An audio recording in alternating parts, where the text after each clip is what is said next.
এই আলুর তরকারিটা আমার বড় পিসির সিগনেচার ডিশ ছিল। আমি সেভাবেই করেছি। তেলে শুকনো লঙ্কা, পাঁচফোড়ন, হিং দিয়ে ভালো মতো নাড়াচাড়া করে নিয়েছি। এবার দিয়ে দিচ্ছি আদা আর কাঁচা লঙ্কা বাটা। আমি এখানে সর্ষের তেল ইউজ করেছি। এবার আগে থেকে সেদ্ধ করে রাখা আলুগুলোকে একটু ভেঙে নিয়ে তেলে দিয়ে ভালো মতো নাড়াচাড়া করে পরিমাণ মতো নুন দিলাম।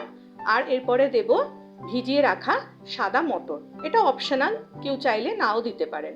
এরপরে ধনে জিরে গুঁড়ো, আমচুর গুঁড়ো, চাট মশলা, বিট নুন, কসুরি মেথি, হলুদ দিয়ে ভালো মতো নাড়াচাড়া করলাম।